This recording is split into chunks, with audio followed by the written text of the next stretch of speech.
My wife, Carol, never truly saw the real me. She only caught glimpses of a polished, dependable, and cautious version of me that I presented to the world, not the deeper layers of who I am beneath the surface. I didn't grasp how little she valued that side of me until her company's holiday bash 6 months back. It hit me hard during that glitzy event, surrounded by her colleagues, that the man she described wasn't someone she admired but someone she tolerated. I'm Travis, 49 years old, working as a financial controller for a manufacturing firm. My job's not flashy. Spreadsheets and budgets don't make for thrilling dinner party stories, but it's reliable, and over the past 25 years, it's let me carve out a secure, comfortable life. Carol, my wife, is 44 and thrives in the high-octane world of pharmaceutical sales. Her career's a whirlwind of energy, with lucrative bonuses, upscale dinners, and a calendar packed with conferences and luxurious retreats that keep her constantly on the move. We've been married for 11 years, and we don't have kids. Early on, that was a sore spot. I dreamed of a family, but she was firm about not wanting children, so I let it go, convincing myself that our love and partnership would fill that void. That night, her company's Christmas party was at a trendy downtown venue. All sleek industrial vibes, cocktails with names I couldn't even say, and price tags that made my wallet wince. I'm more of a cozy pub guy, happy with a simple scotch, but I showed up because it was important to her, and I wanted to support her world. I dressed up in my sharpest suit and played the part, mingling with her coworkers and exchanging pleasantries with the higher-ups. I smiled through small talk, trying to fit into her fast-paced scene, and for a while, everything seemed to be going smoothly. Around 11 p.m., I went searching for Carol, thinking she might need a glass of water or something to eat after downing a few of those fancy drinks. She'd been enjoying herself, and I just wanted to check in, make sure she was okay amidst the party's chaos. The restaurant had an upper level, a mezzanine, and as I climbed the stairs, I heard her voice, loud and full of that bright, charming laugh she used when she wanted to win people over. It was the kind of laugh that could light up a room, but this time, it carried an edge that stopped me cold. She was in the middle of a group of her colleagues, drink in hand, her voice carrying over the chatter. No way, Travis would never be that impulsive. He's got to be the dullest guy on the planet, she said, her words slicing through the air with a mocking tone. I froze, ducking behind a large potted plant to stay out of sight, my heart pounding as I listened. Her voice was sharp, and the way she imitated me, down to the smallest details, was so spot on it felt like a punch to the gut. She poked fun at my daily habits, my early morning jogs, the protein shake I blended every day, the blue dress shirts I wore to work like a uniform, and even my Sunday evenings spent updating our retirement plans while catching 60 Minutes. Her co-workers roared with laughter, eating it up. Then she lowered her voice, like she was letting them in on a juicy secret, and started talking about our intimate life. Tuesdays and Saturdays, always the same 3 moves in order. I call it the Travis routine with my friends, she said, and the group erupted in giggles that felt like daggers, their laughter still ringing. Someone asked about our vacation plans, and Carol gave an exaggerated eye roll. Seychelles? Fat chance. Travis thinks traveling abroad is a hassle. We rent the same beach house in South Carolina every single year. Same week, same spots to eat, same predictable everything. A younger guy from our marketing team chimed in, curious. So why stick with him? He asked, and Carol just shrugged. Stability, I suppose. Travis is boring, but he's got money, and he'll have us retired in 6 years. I just need to hold out till then. They shifted to other topics, but I'd heard enough to feel like the ground had dropped out from under me. I slipped back downstairs, my chest tight, and ordered a double scotch, letting the burn of the liquor steady my shaking hands. I didn't call her out that night, or even the next day. I kept every routine she'd mocked exactly the same, acting like nothing had changed. But inside, I was already mapping out my next steps, because if there's one thing I'm good at, it's making a plan and seeing it through. 3 weeks later, Carol came home buzzing with excitement. She'd earned a spot in her company's president's club again. This time, the prize was a trip to Lake Como, but I told her my leap was already in motion. Divorce papers, filed and ready. My heart raced as I revealed the decision that had been brewing since that fateful night, a step toward reclaiming my life. Her face froze, eyes blinking in disbelief, as the weight of my words sank in. The confidence she'd carried moments before dissolved, replaced by a stunned silence that spoke louder than any argument could. I stayed calm, savoring a sip of my wine, and explained I'd overheard every cutting word she'd said at her company's Christmas party. Those mocking comments, thrown out so casually to her coworkers, had laid bare the truth of how she saw me. Her expression collapsed, a flicker of realization hitting her like a cold wave. She opened her mouth to respond but shut it again, unable to find words to undo the damage her honesty had caused. I went on, telling her I'd bought a new house, a place of my own where I'd be moving soon. I offered her the option to keep our current home, though I suggested she'd need to figure out refinancing it on her own salary, given our new reality. She sat there, speechless, as I laid out the rest of my plan. Her silence was heavy, a stark contrast to the lively chatter I'd heard from her just moments ago, now replaced by the quiet of consequences. I admitted I might come off as dull, but I wasn't clueless, and I was done being her fallback plan. There was a certain freedom in saying it out loud, in refusing to let her define me as the safe, predictable guy she could lean on without respect. That wine we shared was perfect, its rich flavor a fitting companion to this moment I'd waited months to deliver. Every sip felt like a small celebration of the courage it took to finally stand up for myself. Taking a deep breath, I watched her process the unraveling of our life together.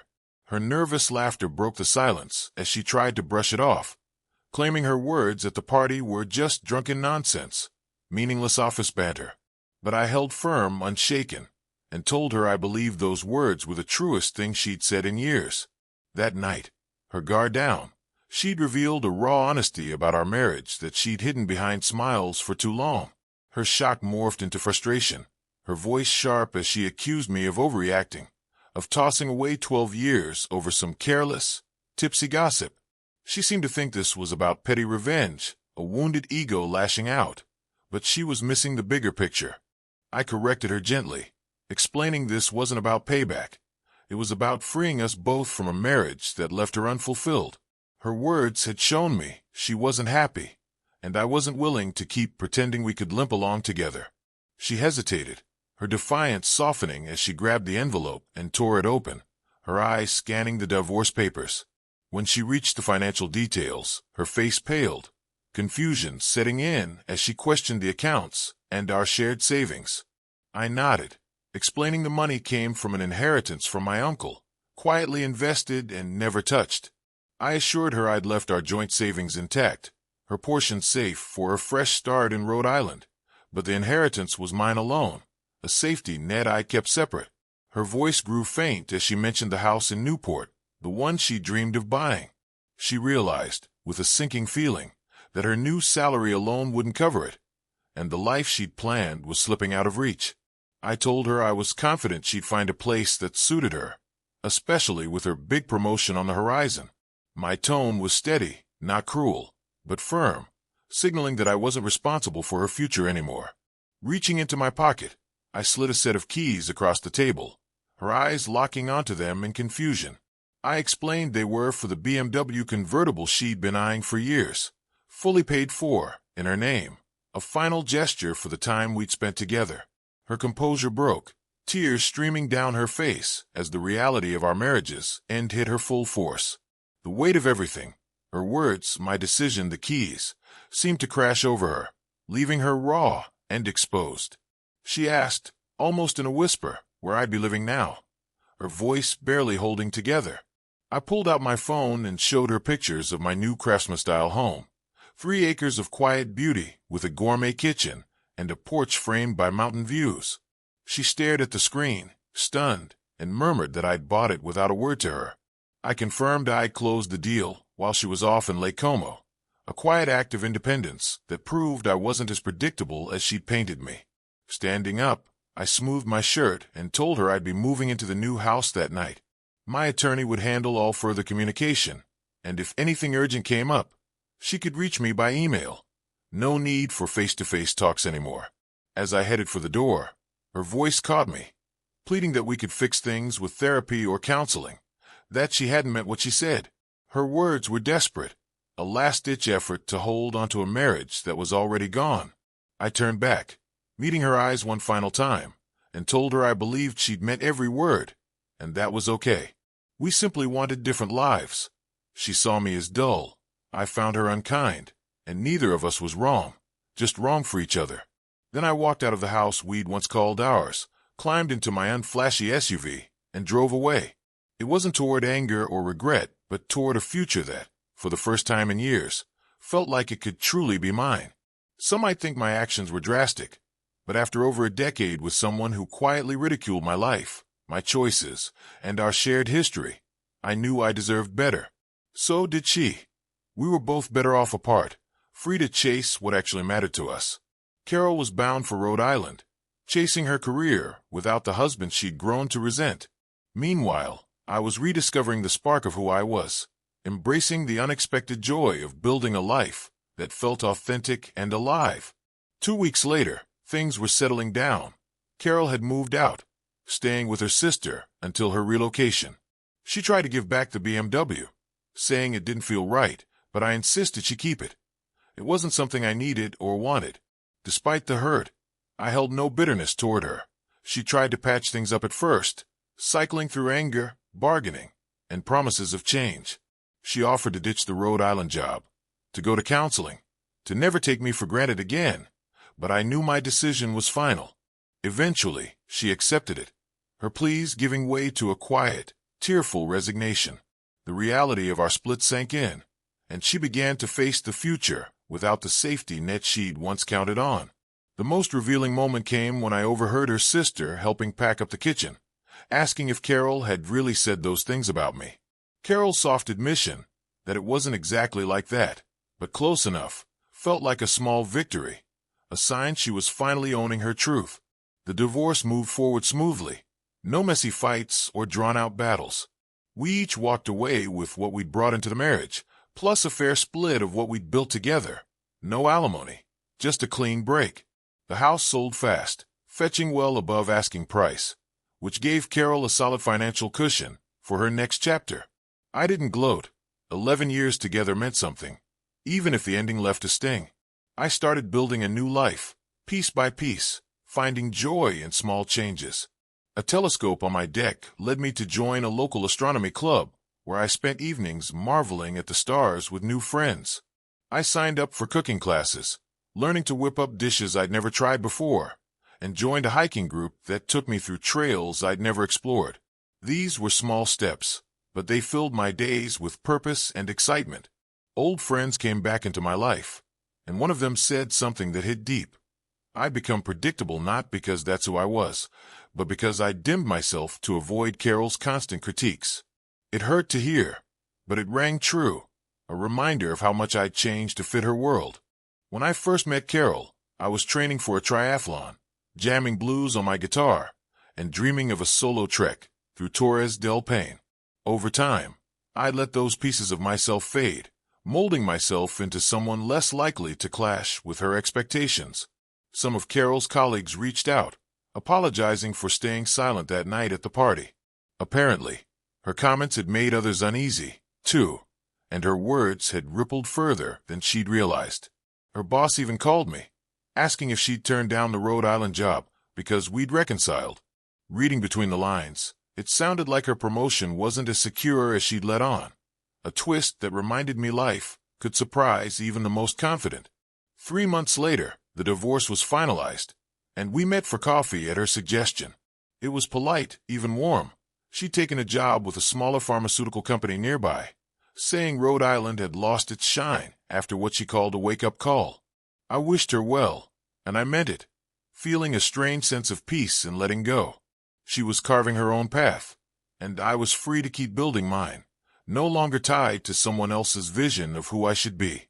That telescope on my deck, it led to a consulting gig with a research foundation, a chance to blend my love of numbers with my newfound passion for the stars. I bought a guitar again, my fingers clumsy at first, but the music slowly coming back to life. I started trail running, not the rigid jogs Carol used to mock, but wild, joyful sprints through the woods, driven by the sheer love of moving. It felt like rediscovering a part of myself I'd buried long ago. I took a solo trip to Iceland, with Laos on the horizon for the fall, and realized I didn't hate travel, just traveling with someone who made me feel small for not doing it her way. Those journeys opened my eyes to how much the world had to offer when I wasn't holding back. I dipped my toes into dating, nothing serious yet, and that was okay. I was learning to enjoy my own company, a gift I hadn't expected from all this pain. Solitude wasn't lonely. It was freeing, a chance to know myself again. One day, Carol texted me after driving by our old beach house, saying it stirred memories and asking if I missed our old routines. I waited a day to respond, wanting to be honest but kind, and told her some routines were comforting, but I didn't miss being someone's letdown. She didn't reply, and I took it as a sign I'd finally found the quiet peace I'd been chasing. Not love, not hate, just a calm indifference. Carol was no longer a burden. She was just someone from my past, a chapter closed. To anyone walking a similar path, I'd say it gets easier. The hurt fades, and what's left is the person you were always meant to be. You start to see compromise for what it is, not a surrender but a choice, and you learn to choose yourself. I might have been called boring once, but I've never felt more alive. With the stars overhead, trails stretching out before me, and a world waiting to be explored, I'm ready for whatever comes next.